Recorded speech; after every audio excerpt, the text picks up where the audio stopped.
Hey guys, what's going on? It's me, Jay. Yeah, I wanted to do a video on um, political sloganry and how some of the history of um, political slogans in our political discourse. Um, One of the advantages of having slogans is that it's able to sum up your your your political and your philosophical beliefs in a nice, clear, concise nutshell. For example, even with religious beliefs, we have John 3:16, for God so loved the world, he gave his only begotten Son. Whoever believeth in him shall not perish but have everlasting life, is uh, a slogan to convey um, the belief that God sent his only Son, Jesus, to die on the cross for our sins and salvation. And even in commercialism, we have slogans that McDonald's has, like "Have it all way, have it your way," or slogans like the WWE has, "WWE what the world is watching," or "WWE Attitude Era." So slogans can be ways to convey sea changes, ways to convey messages, ways to convey um, what what a person or product is about and what it represents in a clear, concise way. As a matter of fact, another thing that can do this is a logo. And logo comes from the Greek word logos, which means the word. And according to the scriptures, Jesus Christ is the logos of God, the word made manifest into flesh. But in politics, a lot of times what happens is they don't really convey their messages clearly. Like, for example, Barack Obama might say that his message is for hope or change, but they never really go into specifically what hope or change even means in that context. So, here's a little bit of history of political sloganry here in the United States. The first political slogan ever created was created in the 1840 election by William Henry Harrison, and it was Tippecanoe and Tyler too. And this was a reference to the Battle of Tippecanoe that took place during the War of 1812. The War of 1812 was one of the most significant wars in American history because it was the first um, war that America ever fought as an independent nation. Before that Revolutionary War, we weren't an independent nation. We were a collection of 13 colonies fighting against the British. Every colony functioned as its own like individual state, individual like country. But the War of 1812 kind of pulled the nation together because our ships were being impressed on the high seas and we were being accosted by the most powerful navy in the world at that time, the British Navy, and they weren't really respecting our sovereignties, and they even invaded our capital and burned down our executive mansion or our White House and chased our president James Madison out of the White House. Then they had a lot of alliances with a lot of Native American nations, and this is where the Battle of Tippecanoe took place. So this particular political message was really clear and concise. It was basically saying that William Henry Harrison was going to be a true leader. He was going to be um, like a general, a leader that was going to lead us into the next presidency out of the presidency of Martin Van Buren, because Martin Van Buren was basically seen as like a little version of Andrew Jackson. And Andrew Jackson had been a very divisive figure in America. After the War of 1812, both parties, the Federalist Party and Democratic Republican Party, came together, and it was the era of good feelings. They ended their political animosity towards each other, and they came together. But it was during the election of 1820 that Andrew Jackson split the party and formed the modern day Democratic Party, and the party in opposition to him was the Whig Party, because they felt like King Andrew, they felt like he was behaving like a king rather than a democratic ruler. The stuff he was doing, the edicts he was passing, especially the high tariffs that he was passing on a lot of the southern states. As a matter of fact, secession almost happened in the 1830s during his administration with South Carolina. They almost seceded from the Union way before the Civil War because of his tyrannical edicts, and also not being from the political elite class, and being of Scots-Irish descent, and being from the backwoods of Tennessee. But William Henry Harrison was the first and only Whig president, and he was seen as a sea change. And that political slogan, "Tippecanoe and Tyler too," was the first mass marketing slogan in American presidential history. Unfortunately, it didn't last really long because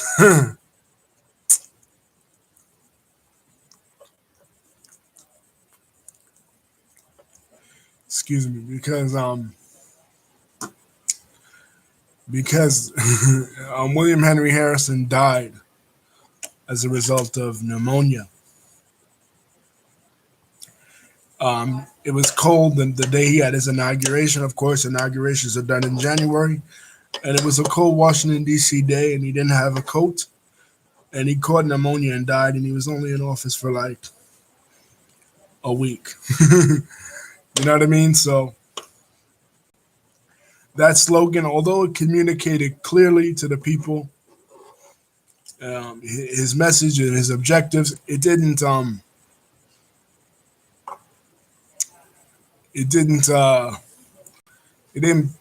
bear well. And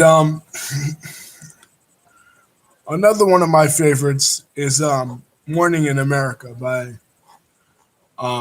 from Ronald Reagan. That's a more modern example. And in that, the implication was that America was going to return from its dark periods.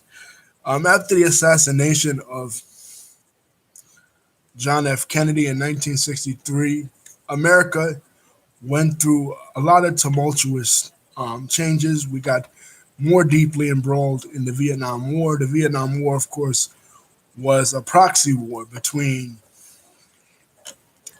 the communist forces of China and those of the United States. President Kennedy had a political philosophy of containment, which basically was the idea that we have to contain the communist forces in Asia, and any leader that rises up with communist sympathy around the world, really, but in this instance, it was in Asia. Any leader like Ho Chi Minh that rises up against imperialism, particularly the imperialism of the French and French Indochina, we have to take them down. So Ho Chi Minh was rising up, and Kennedy felt that it'd be best to send troops into Southeast Asia. But of course, Kennedy was going to pull them out. He dies, President Johnson escalates it even more. And then from there, we have a lot of race riots, a lot of political division, the assassination of Martin Luther King, the assassination of Robert Kennedy in 1968, the assassination of Malcolm X in 1965, um, uh, the riots in the Democratic National Convention in 1968, um, Watergate in 1972, the Iranian Revolution in 1979, the botched rescue by Jimmy Carter, and the national disgrace that was that botched rescue. So by the time Ronald Reagan comes along, we have a lot of depression, a lot of malaise, a lot of dark feelings. So his political slogan was morning in America. In other words, we would sleep and the sun had gone down in America from where it was in the post-World War II periods. And in the early part of the Cold War, it was like we were losing the Cold War, basically, because a lot of countries were turning to communism.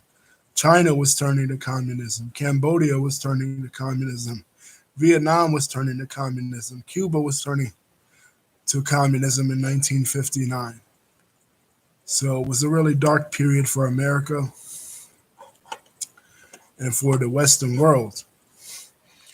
And Ronald Reagan was going to turn it around, which he eventually did turn it around. He was one of those that was highly instrumental in the destruction and the dismay of communism in Eastern Europe. He was a champion for democracy and a champion for economic liberalism. Both he and Margaret Thatcher. I discussed that in other videos. But just like change with Barack Obama, it can really mean anything. It's not a clear message. What do you mean by morning in America? A lot of people took it differently than religious and political conservatives. They took it to mean that America was going to bounce back from the Cold War and win the Cold War against the Soviet Union. But that was not how minorities took it. Minorities basically took it in this country that people like Ronald Reagan were going to turn the clock back in the civil rights movement. The advances in the civil rights movement of the 60s and 70s were going to be reversed back to what they were in the 50s. And in some cases, some would argue that they are. Then we go to the modern era, the MAGA movement, Make America Great Again. What I was saying was that MAGA is just like Morning in America. It could be taken in different ways. One of the ways I believe that Trump meant it was he wanted to make America an economic powerhouse again in the world. He wanted. We gone through two wars.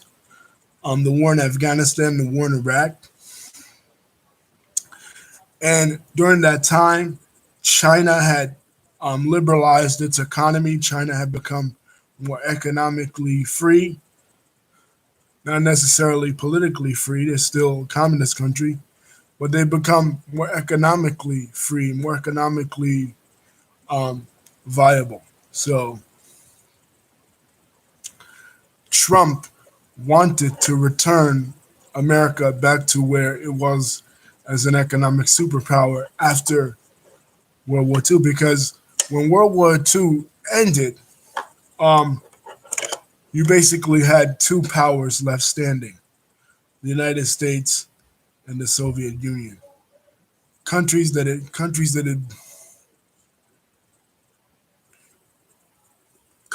had been powerful before that and had a lot of great empires like Britain or France really lost their colonies. They lost their colonies in Asia, They lost their colonies in Africa. It was an end to the imperialistic age of the late 19th and early 20th century, and it was a new age of hegemony ruled by either the United States or by the Soviet Union. And we were at the top of our game economically. We're producing the best automobiles, the best technology, the space race. We went to the moon in 1969. So when a person like Trump says that they wanted to make America great again, I think that's what he was talking about. And that's what a lot of his listeners and his supporters heard when they heard that. You know, a lot of them, if you watch the movie Hillbilly Elegy, a lot of them went through periods in time where they saw their jobs shipped overseas to Asia or shipped downstream to Mexico, and they felt like they didn't really have, nobody was speaking to them. No, nobody was answering their calls. The forgotten man philosophy. So that political slogan really spoke to them. But to some other people, just like with Reagan's, it spoke to a harsher time because concurrent with that economic boom that we had in the 50s and 60s was a lot of racial tension, um, a lot of Jim Crow. Um, Jim Crow was still in full effect. Segregation was still in full effect. They were still hanging black bodies from trees in Mississippi. So sometimes with these political slogans, they can say one thing and the audience can hear one thing and another audience can hear another thing. This is what they call in politics, they call it dog whistling. Look up the campaign manager of George Bush Sr. His name is Lee Atwater. He has this interview where he says, in the 50s, we started off saying the N word. And then by 1968, you couldn't say the N word no more. So you said bussing. And then after that, you got even more obscure because you knew that economically, you cut taxes, black people are hurt worse than whites. So, you know, they're telling them something that only they can hear. Only these racists can hear. So when the racists hear this, they say, "Oh, well, he's speaking to me. He's speaking to my, uh, my racial animosity, my racial anxiety." So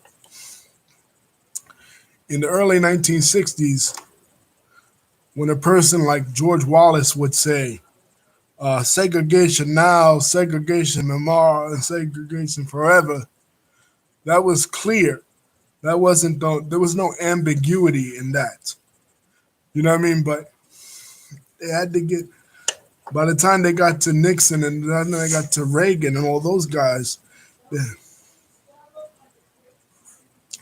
they had to get a little bit more hidden messaging because they couldn't outright say that they were racist, so they had to use other coded language, and that's what they do a lot of times in these slogans. They're saying one thing, but they're really saying another thing. Like, for example, Blue Lives Matter.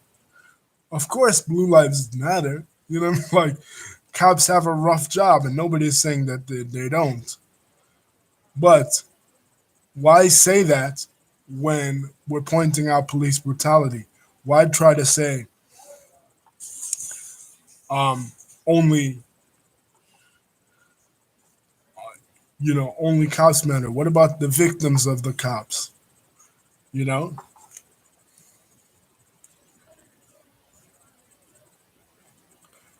so a lot of times there's a lot of hidden messaging in these slogans,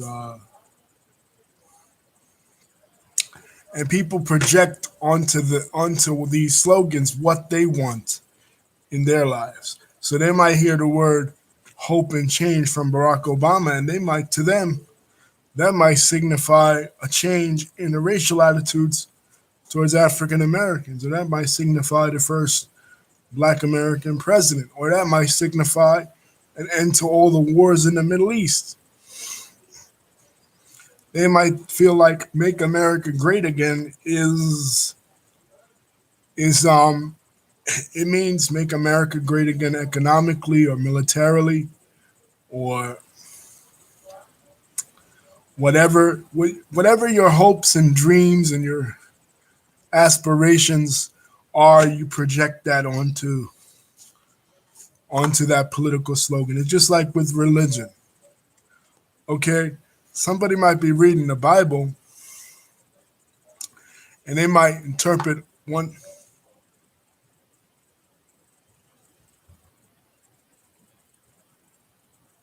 Biden's slogan. Yeah, Biden's Biden's changed. Biden's was no malarkey at first, but a lot of younger people don't even know what the word malarkey means. The word malarkey is a like 1940s word for bullshit. So he changed it to build back better, which is kind of hard to say. So, like, you want these slogans to roll off the tongue. You don't want them to be, you know, get you tongue tied. So, like, if it doesn't roll off the tongue, it's not really a good slogan. You know what I mean? You want it to be something easy to remember. And I feel like "Build Back Better" uh, wasn't really a good slogan. Neither was Hillary Clinton's "I'm with her." Like, you know, you know. But what I was saying was, it's kind of like religion, whereas somebody might be reading one verse of the Bible or say the Quran, right, and they might interpret it one way, and another person might interpret it a completely different, opposite way. It's saying the exact same thing, but it's speaking. The messaging is speaking to you differently. It's just like with history. You might look at somebody, like, um, say Genghis Khan, right? Genghis Khan is like the greatest conqueror in all of history, and you might say, well, one of the good things about Genghis Khan was that he conquered all these countries, and he brought all these countries from China to Iraq under the orb of the Mongols, and it increased international trade. And you say it's you say, well, that's the greatest thing ever, right? Genghis Khan is bringing everybody together, but at the same time, to achieve that objective, Genghis had to kill all those people. He had to pile up head on top of head in when him and his people invaded Iraq in 1258. So he's a great person in history at the same time, but he's a vicious person in history. Do you think Alexander the Great became Alexander the Great, by just handing out people cookies? No, he became Alexander the Great because he conquered all these other nations in Central Asia, in Iran, and in other places. So, um, just like religion and just like in history, you have different interpretations of the same thing. His slogan was uh, "Battle for the Soul of a." Um, yeah, but what does that really mean? Like, what does our soul of our nation really mean? Like, people say, well, our nation is to represent equality, right? But did our nation ever have a moment in its history when it represented equality for all people? Maybe ideally, maybe in the mind of the founders, and not even that, because we know for a fact Thomas Jefferson and the framers of the Constitution, they didn't regard African Americans as in that grand vision of equality.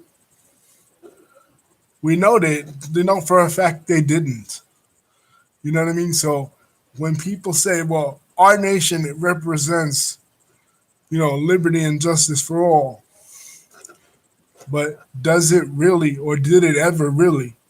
Maybe you want it to represent that. You believe it represents it, but it never really did. you know, like, you know, Martin Luther King said he was calling out America's hypocrisy and he was striving to make America not great again, but make it better, make it represent what it says on the paper that it is supposed to represent. You know what I mean? I think the ideals of the country were so lofty and so high that we're never going to be able to achieve that. You know what I mean? Like, there's no perfect country in the world.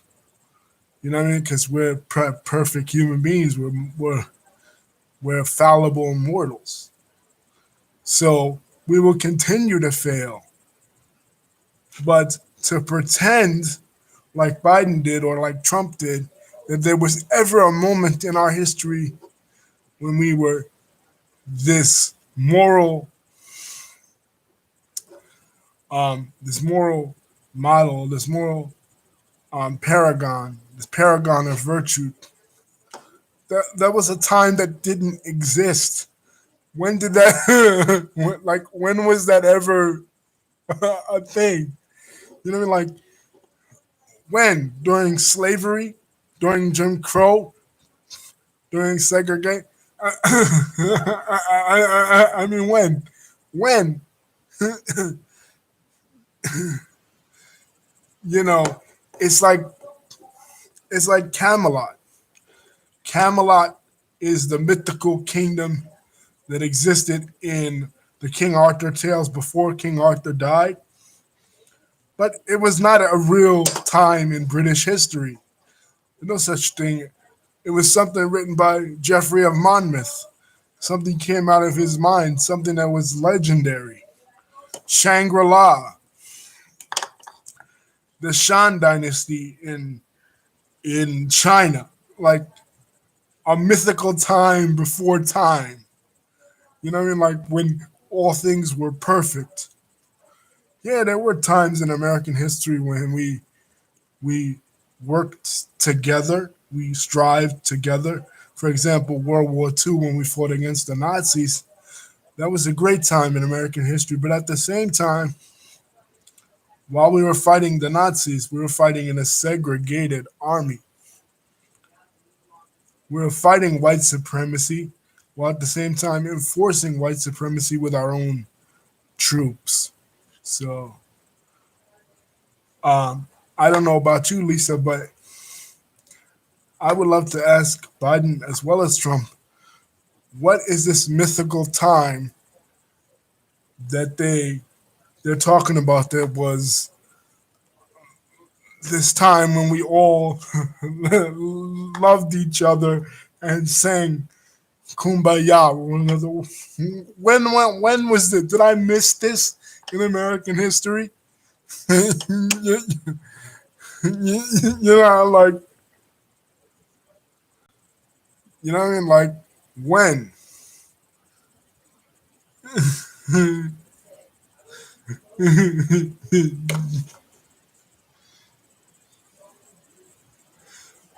Like,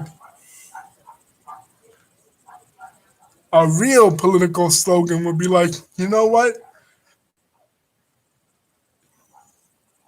We when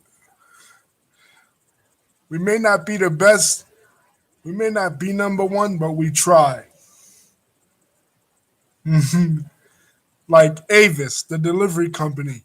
They say we're not number one, but we try. It's like when you propose to your wife, right? You gotta be straight up with her. You know what I mean? Like, or you're not gonna ever be the perfect husband because there's no such thing as perfect. We all make mistakes. You know what I mean? So if these politicians were more honest and more straightforward and say, you know what, we're not gonna be perfect. We're gonna make mistakes, but we're gonna try our best. You, you know, we're gonna. No, George Washington didn't have a political slogan. George Washington just was just a great general. The political slogan started in 1840, Lisa, with William Henry Harrison. Um, George Washington ran in the 1700s. He, George Washington was a man of few words. He didn't have to speak a lot. He wasn't a well-spoken individual. He let the battles do the talking for him. I think his slogan, if he had one, would have been one of your favorites: "Actions speak louder than words." Because he led by example. He even was on the battlefield with the people, with the troops fighting.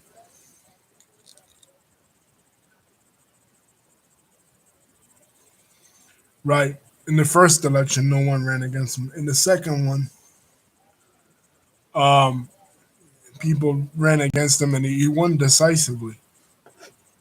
They loved this man. They would have crowned this man king if he wouldn't have stepped down. People in America love this person, George Washington. They loved him because of his humility. They loved him because of his fierceness in battle. Very few presidents you could say were ever really loved in this country. You know, George Washington and Abraham Lincoln wasn't really loved in his lifetime. He was loved. He was kind of loved after. In his lifetime, he was despised, both by the Republican Party that he was a part of for not doing enough, and of course by the Democratic Party that was the majority party in the South, you know, during the Civil War. So even during his lifetime, Abraham Lincoln wasn't really loved. But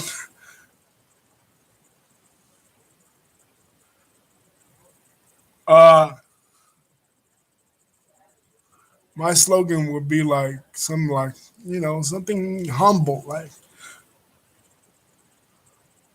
we do our best. Not we are the best, but we do our best, and we do our best together. Because you don't want to you don't want to make it sound too great, because then what happens when it don't happen? Then they can hold it to you. You know, we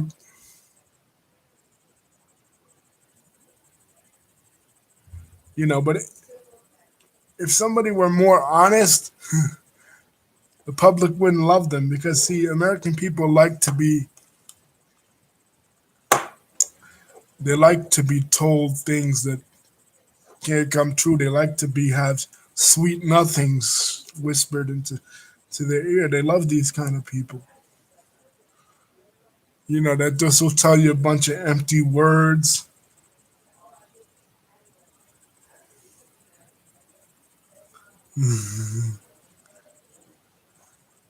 Yeah, right. And other countries would hate me if I said we're the best.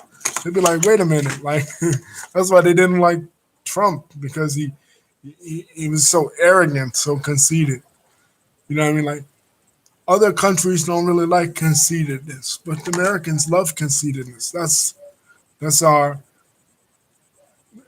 that's our national attitude. Other countries are more humble, like, what I mean? Like, they come from different cultures, so they they like their leaders to be humble. We don't like our leaders to be humble. We see humility as a sign of weakness in this country. If both the male and the female candidates, humbleness is not something. You want to win an election in the United States, never be humble. and never say I'll try to do it or I will. I'll do it the best I can. Never say that. Always say I will do. I'm going to do.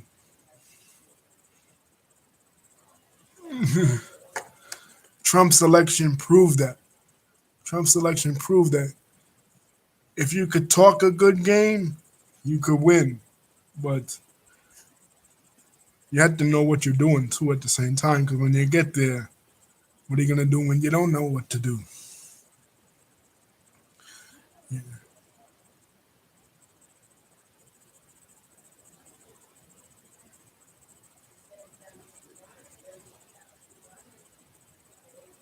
You know what I mean? Like, what are you gonna do when you actually get there? That's what happened with Trump.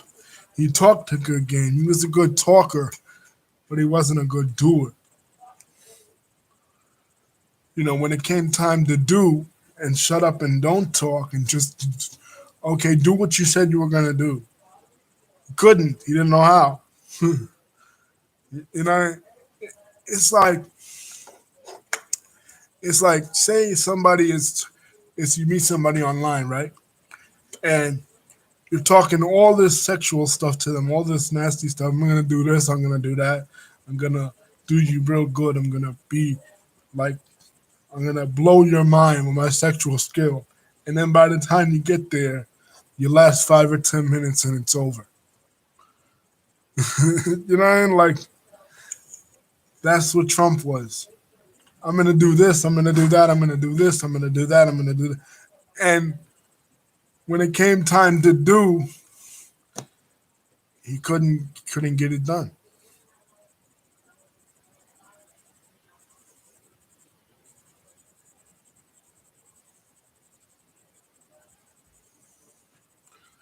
Wow, that's a good one. I didn't hear. That. I never heard of that one. That sounds really sexual. That sounds like a sexual one.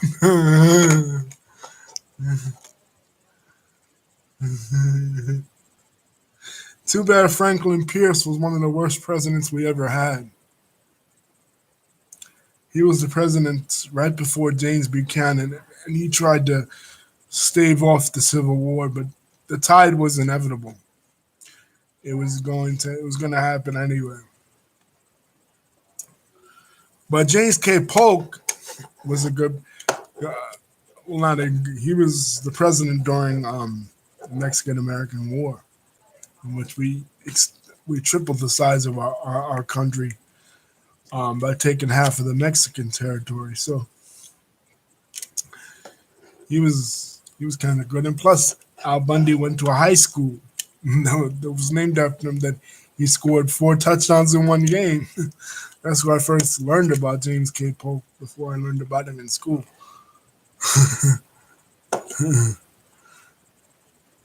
But that's a good one. We poked you in 44 and we shall pierce you in 52. Like I said, but it sounds sexual. And I think if somebody said that in the modern day, they would take it in a sexual context.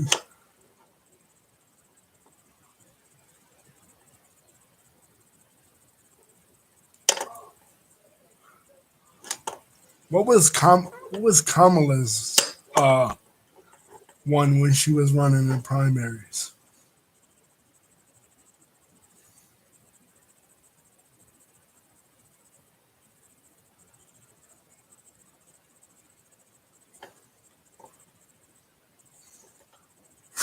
Without this one, I will friend you on Facebook.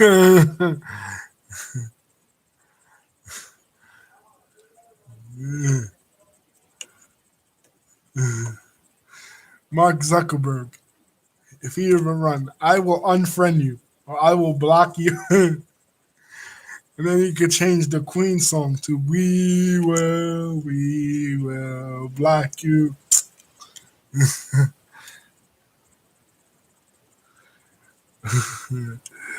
Yeah, that'd be cool. Anyway, guys, the video's going on kind of long, but just as a wrapping to wrap it up, when you hear these slogans, read in between the lines and always be aware of deceptions and half truths and bullshit. Anyway, peace, guys. Don't forget to like and subscribe. Later.